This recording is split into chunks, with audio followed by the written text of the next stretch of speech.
দেশ কি এমন খুব ভালো চলছে? আজকে পলিটেকনিকের ছেলেরা রেল লাইন অবরোধ করছে। আমরা এর আগে কখনো শুনিনি যে কোনো ইনস্টিটিউশনের ছেলেরা তারা তাদের ইনস্টিটিউশনে স্ট্রাইক করে, তাদের দাবি দেওয়া নিয়ে আন্দোলন করে, রেল লাইন অবরোধ। আর যে পলিটেকনিকের সামনে রেল লাইন নাই সেইখানে তারা সড়ক অবরোধ করবে। তাহলে একটা সরকার ফাংশনাল হলে তাদের কি দাবি, সেই দাবিগুলো নিয়ে কথাবার্তা বলে জনগণকে দুর্ভোগ পাওয়াতে হচ্ছে কেন?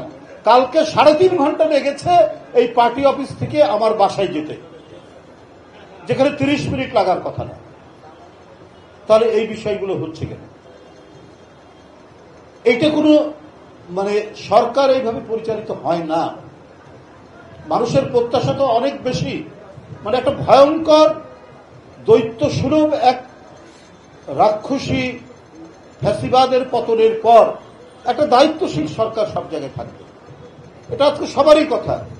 যে ডিসিকে বলে এখানে বৈষম্য বিরোধী ছেলেরা আমাদেরকে এটা বলে গেছে, এখানে বৈষম্য বিরোধী ছেলেরা বলেছে এই কাজ করা যাবে, এই কাজ করা যাবে না। এটা তো একটা ফাংশনাল গভর্নমেন্ট হতে পারে না। সরকার জবাবদিহি হবে যদি পার্লামেন্ট নাই জনগণের সেন্টিমেন্টের কাছে।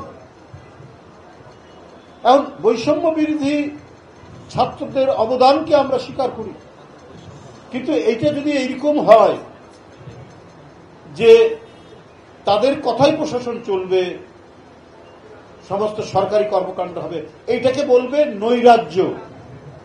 এটা যে দেশে নৈরাজ্য চলে সেই দেশে এটা এই ধরনের ঘটনা হয়। এই নৈরাজ্য কেন হবে?